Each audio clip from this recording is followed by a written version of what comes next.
In September of 2017, a new series debuted on the streaming platform that was then called CBS All Access. That series was Star Trek Discovery. It was the first new Star Trek series since the end of Star Trek Enterprise in 2005, the first Star Trek show with a black woman as the lead character, Michael Burnham, played by Sonequa Martin Green, and it was co-created by Brian Fuller, a successful writer and producer who had worked on shows like Hannibal, American Gods, and Heroes, who had started his career as a writer on Star Trek Deep Space Nine and Star Trek Voyager. Expectations for Discovery were high, and its success led to the creation of a whole slate of new Star Trek shows. But reactions to its first season were decidedly mixed. There were many criticisms articulated by fans and professional critics alike, some legitimate, some not so much.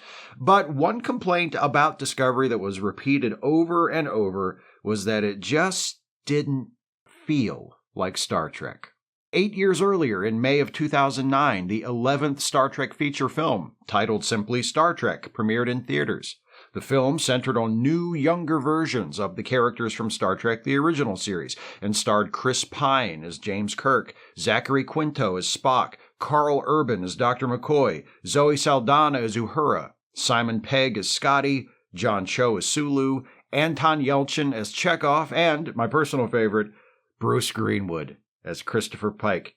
Directed by J.J. Abrams, at the time best known as a writer and producer of television, notably Felicity, Alias, and Lost, who had only directed one feature film, Mission Impossible 3, Star Trek represented an attempt to reinvigorate and reinvent the franchise. It was not only younger, it was faster, more visually ambitious, more action-forward, Star Trek reimagined as a big-budget blockbuster.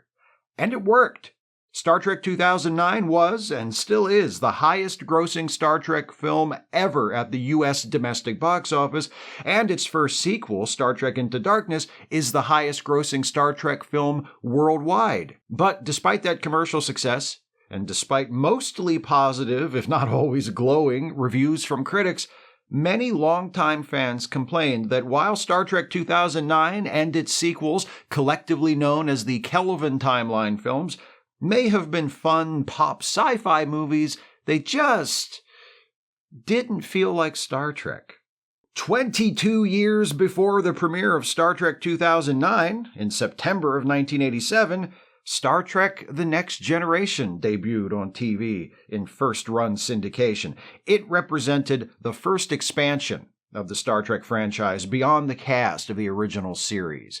After over 20 years of consisting exclusively of TV episodes and feature films about Captain Kirk and the crew of the Starship Enterprise, Star Trek would now also include the adventures of Captain Picard and the crew of the Enterprise D, adventures set roughly 100 years later than those of Captain Kirk. After a shaky start, within a few years, Star Trek The Next Generation would become the most beloved show in the Star Trek franchise, and one of the signature TV series of the 1990s. It spawned films and multiple TV spin-offs that would keep Star Trek in production into the 21st century. It was, to put it mildly, a hit. But when it premiered, its prospects didn't look so good. It featured a new ship, a new cast, no Captain Kirk, no Spock. There were quite a few viewers in 1987, Trekkies and non-Trekkies alike, who said that Star Trek The Next Generation just didn't feel like Star Trek.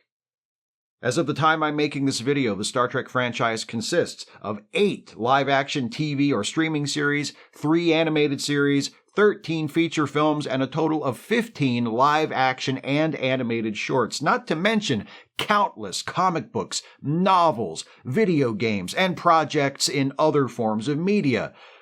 That's a lot of Star Trek, and there's more on the way. With so many stories and so many artists creating those stories, produced across so many decades, it's reasonable to ask what those fans and critics over the years have meant when they've said of any particular show or movie that it just doesn't feel like Star Trek. What's Star Trek supposed to feel like? What distinguishes it from other similar projects? Or, to phrase the question another way, what actually makes Star Trek Star Trek? So I thought about that question. I find that's a good way to start going about answering questions, to think about them a little bit beforehand. And I came up with 4 characteristics which I think make Star Trek what it is. All 4 characteristics are not present, or if present, are not necessarily prominent in every single episode or movie ever produced under the Star Trek umbrella. But overall, as a franchise, Star Trek has all 4 of these characteristics and has had them from the very beginning. The first characteristic is the most basic and goes to the question of what Star Trek is fundamentally. Before we get into the other factors that set it apart and give it its own unique voice and tone and perspective, what is Star Trek? That's a really broad question, and there are many different, equally valid ways to answer it, so let me be a little more specific.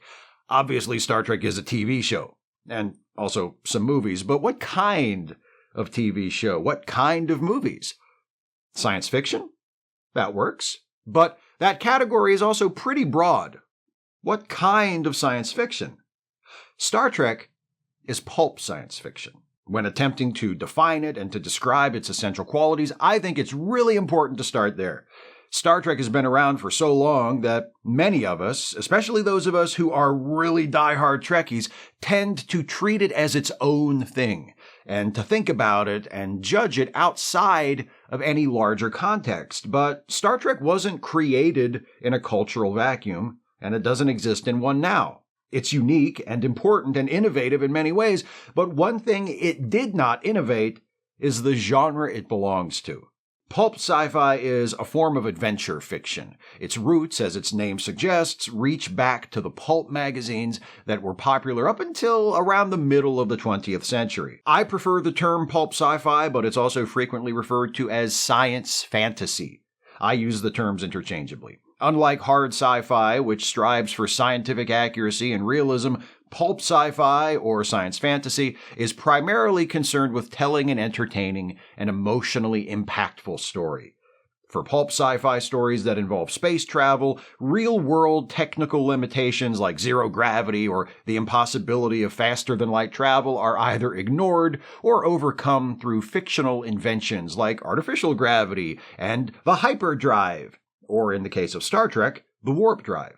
The scientific basis for such devices is dodgy when it exists at all, but that's okay, because in pulp sci-fi stories, scientific accuracy and plausibility are not the point. From its inception, Star Trek has been a bright, shining example of pulp sci-fi at its best, and its most shamelessly goofy. Its heroes are able to travel from planet to planet across a vast section of the galaxy in the same amount of time it would take a cowboy to ride from town to town in the Old West, thanks to the warp drive. And they can even pop down to planets for a visit without having to land their ships, thanks to the transporter. I cannot stress enough how completely imaginary both of these devices are. Star Trek characters are also able to communicate with each other across vast stellar distances, often in real time, because they send signals through subspace, which is entirely made up. In the last 30 years, the warp drive has acquired an extremely shaky real-world theoretical basis thanks to a physicist named Miguel Alcubierre, who developed a theory of faster-than-light travel inspired by it. And while physical teleportation in the manner of Star Trek's transporters is probably impossible, there is a rough real-world equivalent in the form of quantum teleportation that may prove useful someday, but subspace is completely made up. A wholly fictional concept with no basis whatsoever in reality, and almost every Star Trek story ever told makes use of it to some degree. Also completely made up, all the aliens! The dizzying variety of Star Trek aliens, nearly all of whom look and act pretty much like humans, just with bumps on their foreheads, or ears that are a little different, or, and these are actually my favorite ones, no visible differences at all. They're people from other planets. They originated and evolved dozens or even hundreds of light years from Earth. They turned out just like humans. Sometimes they even live in towns that look just like towns on Earth. The tone of Star Trek is another clear indicator that this is not hard sci-fi. Compare a typical episode of any Star Trek show to a hard sci-fi movie like, say, 2001: A Space Odyssey or Moon, and you'll notice a drastic difference. Star Trek is much more likely to be melodramatic, action-oriented, to incorporate humor, to borrow from other genres. It has more in common with a show like Lost in Space or a movie like Forbidden Planet. In fact, Star Trek has a lot in common with Forbidden Planet than it has with, for example, Contact or The Martian, or even than it has with a series like The Expanse, which has quite a few pulpy qualities, but mostly leans toward harder sci-fi when it comes to its technological and scientific elements. I'm not saying Star Trek never makes use of actual scientific concepts, or that no part of the future world it depicts could be described as hard sci-fi, but most of it is pretty far out, figuratively and literally, because, they're in space, and other places in space are really far away. All of which is great, by the way. I don't cite those concepts to diminish Star Trek, merely to establish that it's not hard sci-fi. It's never cared about being realistic or scientifically accurate or plausible. It's an adventure show. And more often than not, it's a good adventure show. And sometimes it's a goddamn great adventure show. I've noticed a tendency among some fans of hard sci-fi to be kind of snobbish regarding pulp sci-fi. And look, to each their own. There are genres I don't enjoy either, as a rule. High fantasy, I'm looking at you. Actually, I'm not. I'm a fan of all of those projects I mentioned a minute ago, and many more. I enjoy a good, hard sci-fi. Hell, who doesn't love it good and hard? It needs to be both, though.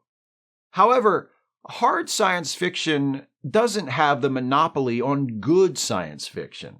There's nothing to prevent pulp sci-fi from being smart and insightful and thought-provoking. Star Trek is frequently all of those things. And there's nothing to prevent a pulp sci-fi series from telling a serious story, which Star Trek has done many times, very effectively. So, that's the first thing that makes Star Trek Star Trek. It's pulp sci-fi. It's an adventure show. But there are lots of those. What else does Star Trek have that sets it apart? Why is Star Trek still being watched and produced and talked about by multiple generations of fans, while a show like the aforementioned Lost in Space, with which Star Trek does share some similarities, is mostly regarded as an amusing relic of a previous era? We've established what Star Trek is, what kinds of stories it tells in terms of genre. The rest of the defining characteristics I'm going to talk about refer to how Star Trek tells those stories, and what it uses those stories to say. The next one of those characteristics is perhaps the most celebrated and significant aspect of the Star Trek franchise. And in the case of the original Star Trek, which debuted in 1966, you could even argue that it was revolutionary. I'm talking about the presence of a racially, culturally, and sexually diverse main cast. Star Trek premiered the year after the passage of the Voting Rights Act, the year after the murder of Malcolm X, the year after the Watts riots, the year after the marches by civil rights activists from Selma to Montgomery, Alabama. It was one of the most violent and tumultuous eras of the civil rights movement, as angry whites triggered a brutal backlash against advancements in racial justice. Into this context came a superficially silly sci-fi adventure show with a cast of characters that included a black woman in a prominently featured supporting role, the communications officer of the Starship Enterprise, Lieutenant Uhura, played by Nichelle Nichols. Uhura was not the star of the show, nor was she ever the star of any particular episode of the show, but her existence, her competence, and the respect she was shown by the other characters made a powerful statement. This is the future, Star Trek was telling its audience, and in the future, black people specifically, and people of color in general, will be equal members of society, free from the prejudice and institutionalized discrimination that now holds them back. There are other black characters who make guest appearances throughout Star Trek the original series. Percy Rodriguez as Commodore Stone, Booker Bradshaw as Dr. Mbenga, to name two examples, making the point that a person's potential is no longer limited by their skin color, But no character makes the point as effectively as Uhura, who appears in all but 11 of the original series episodes, establishing a regular presence on the show as a valued and vital member of the Enterprise team. Also present on a regular basis is Lieutenant Sulu, played by George Takei, the Enterprise's helm officer. Sulu is a Japanese character on a series produced less than 20 years after a generation of Americans fought in a war against Japan. Of more immediate concern to most Americans, there was also a war ongoing in Vietnam. Bigotry against Asian people in general, regardless of specific ethnicity or nationality, was commonplace. On top of that, as was also the case with black characters, there was a long and unfortunate history in Western cinema and television of Asian characters being depicted in demeaning and stereotypical ways, either treacherous or obsequious, with seemingly nothing in between. Sulu stands in stark contrast to that. He doesn't speak in a caricature of a Japanese accent, but in the natural accent of George Takei, who was born in Los Angeles. He's not a servant. He's a member of the ship's senior staff. He's not a villain. He's a hero. The diversity of the Enterprise crew extends beyond people of different races to people of different nationalities. Scotty, the ship's chief engineer, played by James Doohan, is, go on, take a guess, Scottish.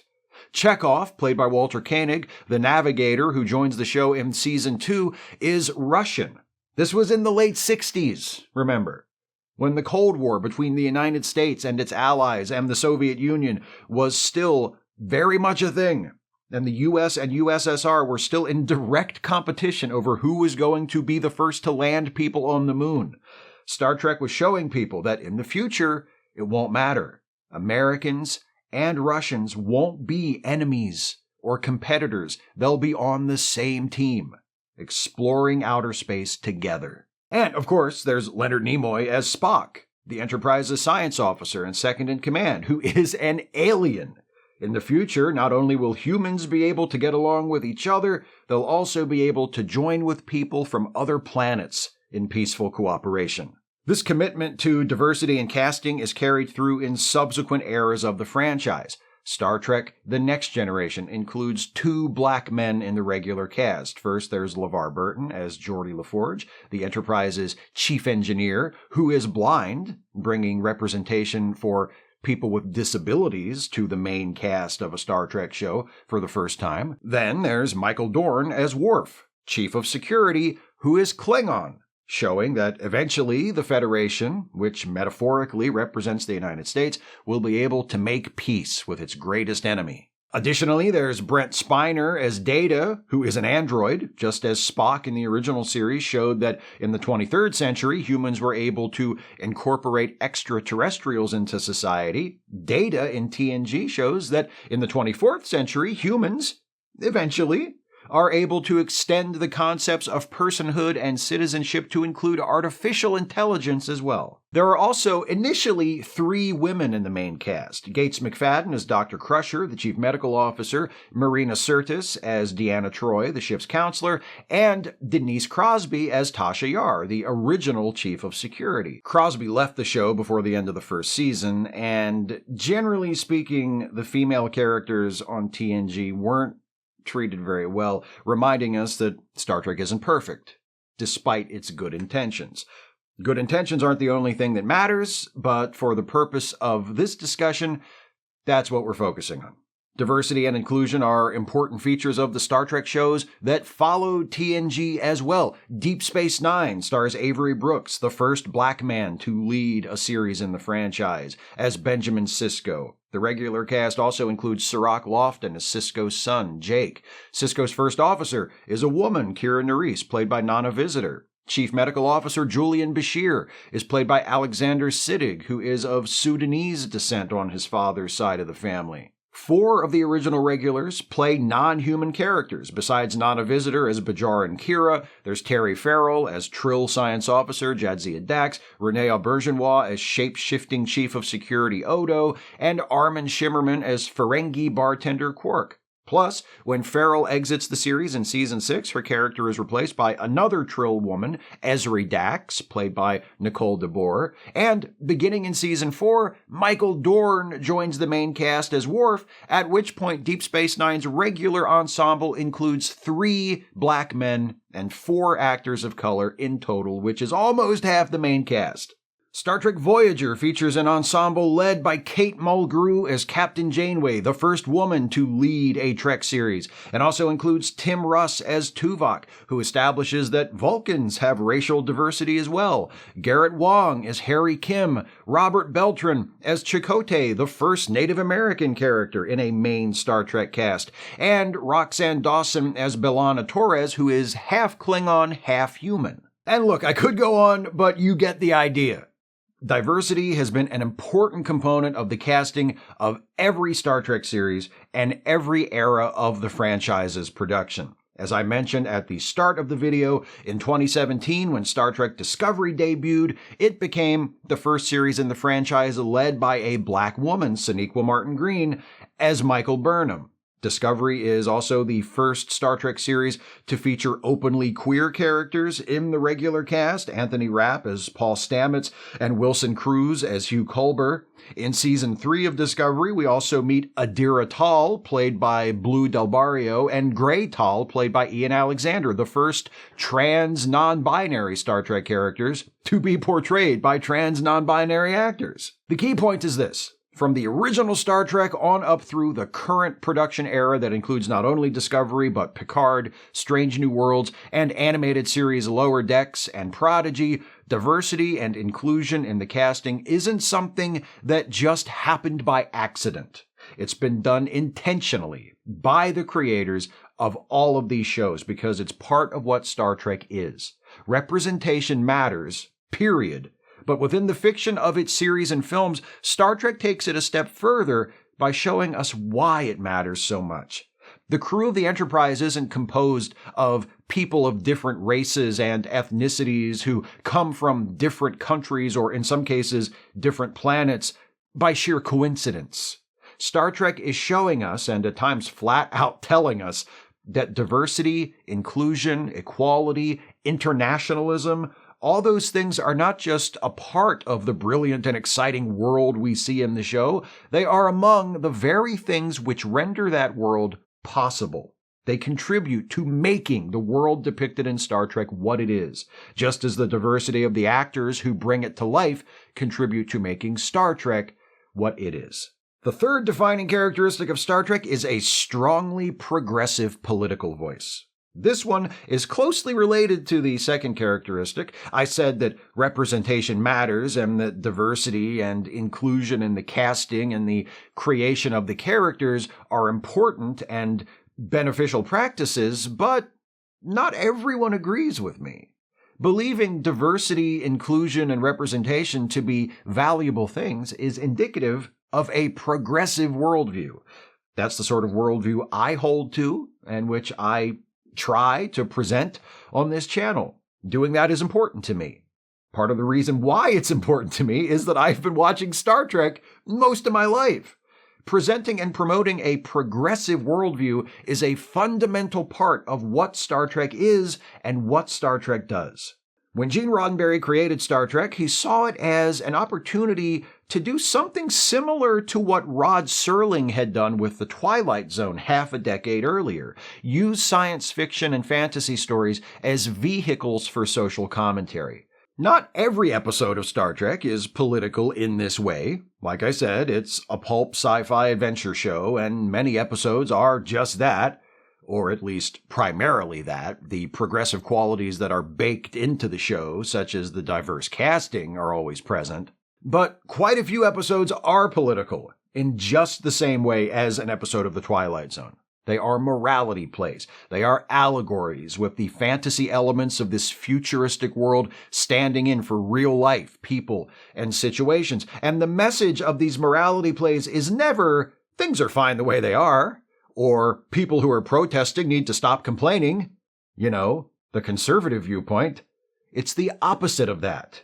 Those messages are often the opposite of subtle as well. In the Star Trek The Original Series episode, The Omega Glory, the crew of the Enterprise visits planet Omega-4, a world still recovering from a global war that had taken place centuries ago and plunged its technological development back to the level of the Iron Age. The descendants of the two sides of the war remain in constant conflict with each other. They are the Yangs and the Coms. They're some of those aliens who look exactly like humans I was talking about earlier. God, I love that trope. The big twist in the episode, spoiler alert, is that Omega-4 is a parallel Earth. The Coms used to be called communists. The Yangs used to be called Yankees. On this world, the Cold War between the Democratic West and the Communist East escalated to a full-on military conflict, including biological warfare. And as a result, Omega-4's civilization was devastated on a global scale. Now, that is a pointed enough statement on its own, particularly given that the Vietnam War was still very much ongoing at the time. But the message of the episode goes beyond the Vietnam War is bad, as important as that message was and is, to speak to something even deeper and more universal. In the episode's final scene, it is revealed that prior to their destruction by the war, the Yangs were such a close parallel to the United States that they even had their own U.S. Constitution, an exact duplicate of ours. But over the years, they have forgotten the meaning of the words, and their interpretation of it has become corrupted. The Yangs now view the Constitution as a sacred text, a source of divine authority that empowers their rulers. But when Captain Kirk sees it and finally figures out what's going on, he sets them straight. Kirk recites the preamble of the Constitution in proper English.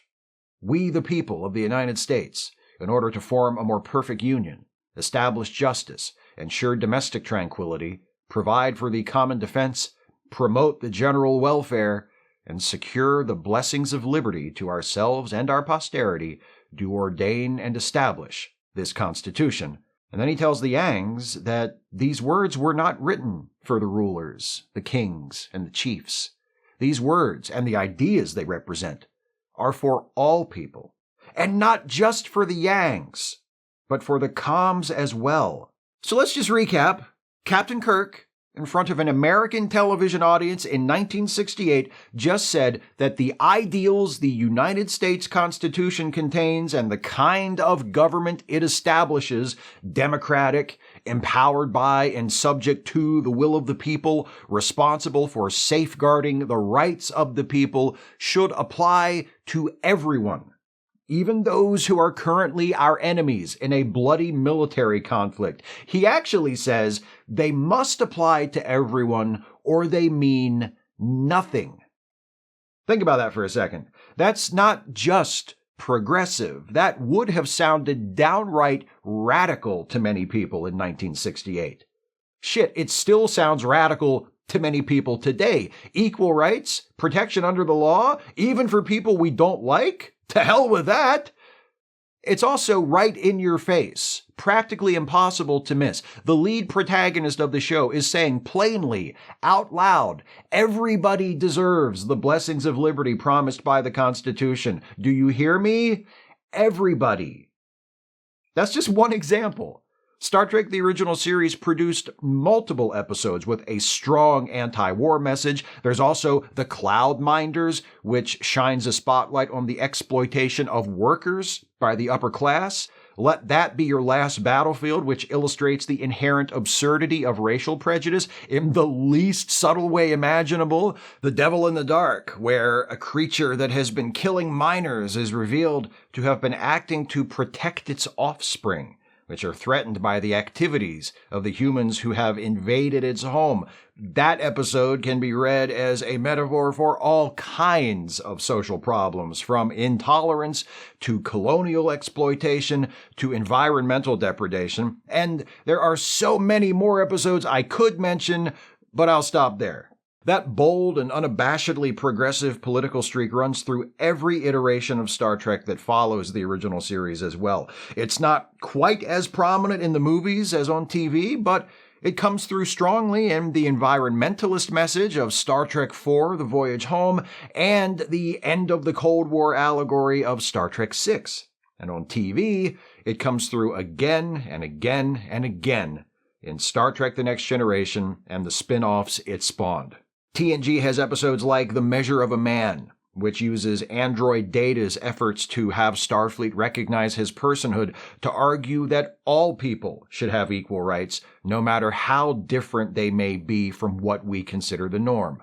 The Drumhead, which warns of how paranoia and conspiratorial thinking can lead to persecution. Actual persecution, not the witch hunts Donald Trump is always whining about. The Outcast, where Commander Riker falls in love with a person from a genderless society who identifies as a woman, an episode originally written as an argument for gay equality, which can now also be read as an argument for trans equality. Deep Space Nine has episodes like Duet, in which Major Kira, a metaphorical Holocaust survivor, confronts a man who claims to be an infamous war criminal. Past Tense, where Sisko, Bashir, and Dax are transported back in time to, well, pretty much now. And a version of San Francisco where the unemployed are forced to live in walled ghettos and where overdue social change results from a riot. Far Beyond the Stars, where Sisko experiences a vision of himself as a sci-fi writer working in the 1950s, facing brutal and inescapable racial discrimination. Voyager has Death Wish, where one of the Q continuum argues for his right to die. Workforce, where members of the crew are abducted and have their memories altered to make them compliant workers at an alien power plant. And Author, where the ship's holographic doctor fights for his rights as an artist. Enterprise gives Captain Archer an extended character arc that involves overcoming his prejudice toward Vulcans, and has episodes like Stigma, where T'Pol faces discrimination after contracting a disease analogous to HIV/AIDS. The Breach, in which Dr. Phlox treats a patient who comes from a planet that has been a long-standing enemy of Phlox's own world, and both of them are forced to deal with the destructive effects generations of racist conditioning has had on their lives. And Demons and Terra Prime, a two-parter where a faction of xenophobic terrorists attempts to drive all non-humans out of Earth's solar system. Discovery and Picard are so heavily serialized that it's more of a challenge to pick out individual episodes as examples of stories with strong, progressive political messages. For Disco, I can think of The Examples, where the crew races to evacuate prisoners left to die on a colony about to be destroyed by an immense spatial anomaly. For Picard, there's The Impossible Box, where Jean-Luc Picard is reunited with former Borg drone Hugh and gains a newfound understanding of the prejudice faced by ex-Borg. Those aren't the only examples from either show, and beyond individual episodes, both Discovery and Picard carry the message of tolerance, cooperation, and understanding that is repeated throughout the franchise. So does the outstanding animated series Prodigy, so does Lower Decks, and so does my favorite of the current generation of Trek shows, Strange New Worlds, especially with episodes like Ad Astra per Aspera, a courtroom episode that harkens back to TNG's The Measure of a Man, in which Number One faces a court-martial to decide if she should be allowed to remain in Starfleet despite coming from a planet where genetic modification is practiced, and Under the Cloak of War, where Dr. Mbenga is forced to confront unresolved trauma from his service in the Federation-Klingon War. Every Star Trek series has obviously political episodes that dramatize specific issues, but that's not every episode. However, even when it's not being explicitly political, Star Trek is still putting forward an unashamedly progressive message. The intentionally diverse crews featured in each series are inherently progressive. The stated mission of Starfleet, to explore, to seek out, to boldly go, not to resist change, but to embrace it, not to fear knowledge, but to learn, to understand, to improve, to evolve, is inherently progressive.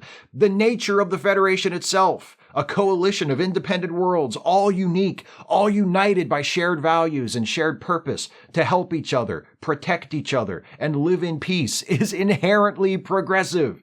Progressive politics is woven into the fabric of Star Trek. Speaking of the nature of the Federation, that brings me to the final defining characteristic of Star Trek.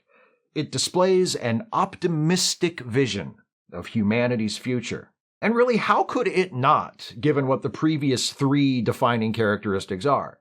Well, previous 2, maybe. I'm not sure how being pulp sci-fi contributes to the optimism.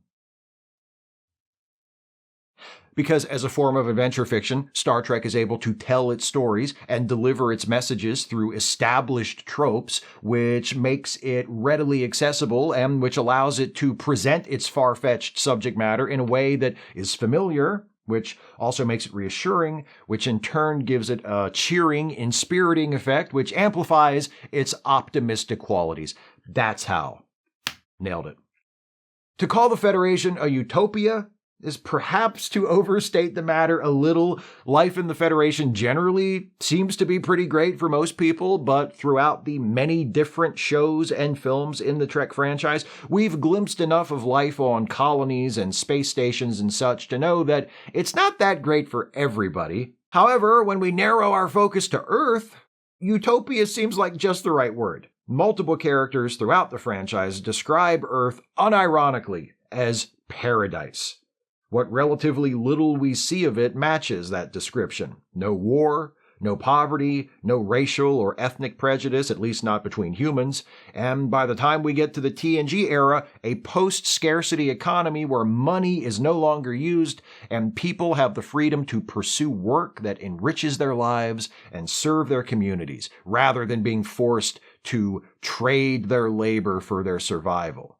Even the prisons seem like vacation spots and appear to be oriented toward rehabilitation rather than punishment. Life on Earth is so nice that more than one villain has been motivated to take extreme measures in order to protect it.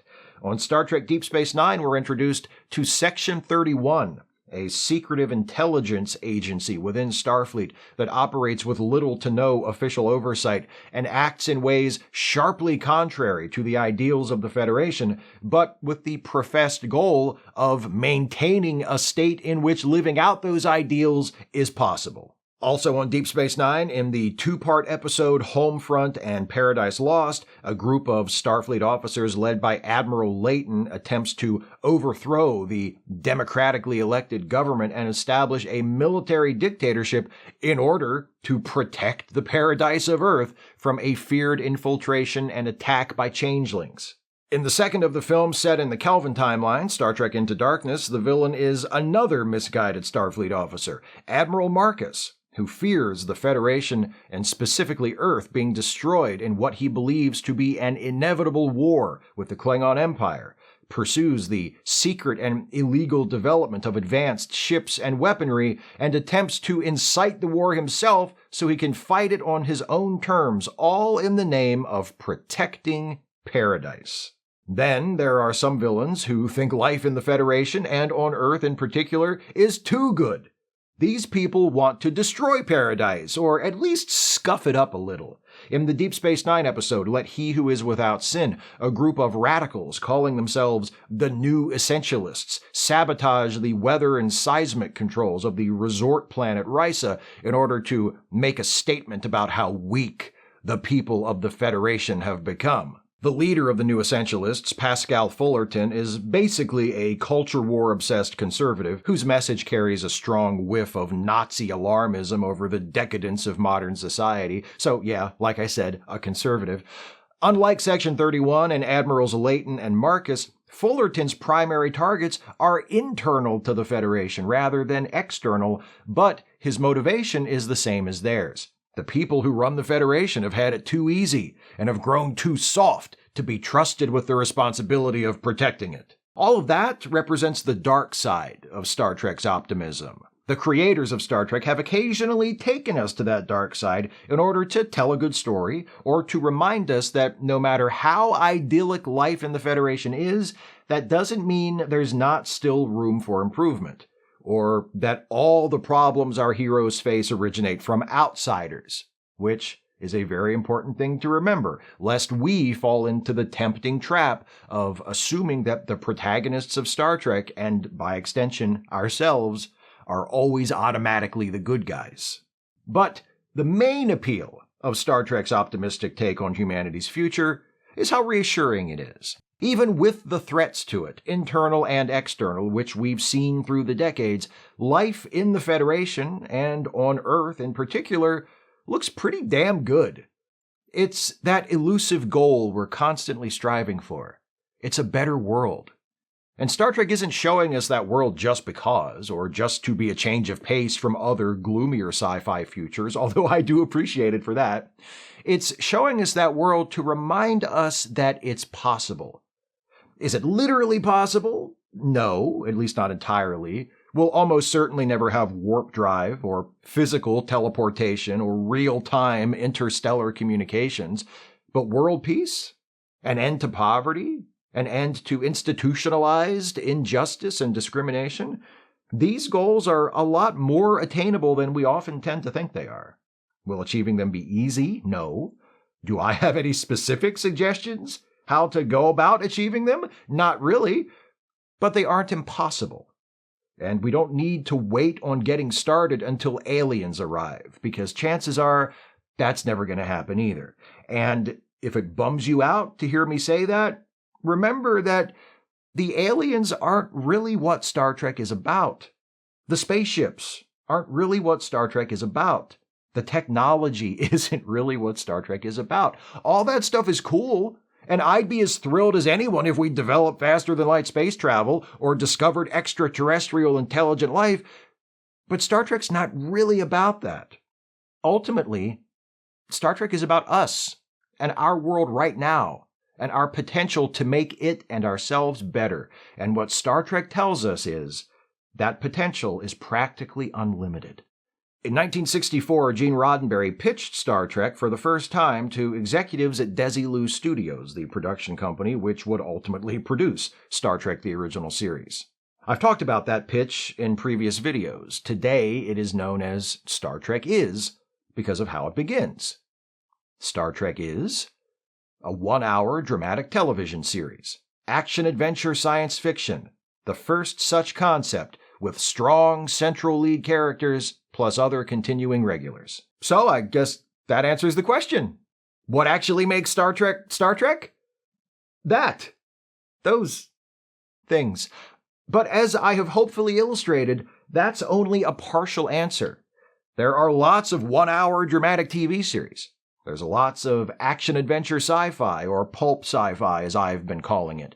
What sets Star Trek apart, what makes it Star Trek, in addition to being pulp sci-fi, is the diversity of the people who create it, a diversity that, in the current production era of the franchise, has happily, finally expanded to include those behind the camera as well as the actors, the fact that it has always been a vehicle for proud, bold, unapologetically progressive political and social commentary, and its optimistic, inspirational, and aspirational vision of our future, of how great our future can be if we embrace living and working together in cooperation and learn to value each other and our shared world ahead of profit and power. Star Trek is many things, united by those 4 qualities into one thing. Those defining characteristics and the unity they combine to create are what actually makes Star Trek Star Trek. That and phasers, because it's phasers, not lightsabers. That's also how you can tell.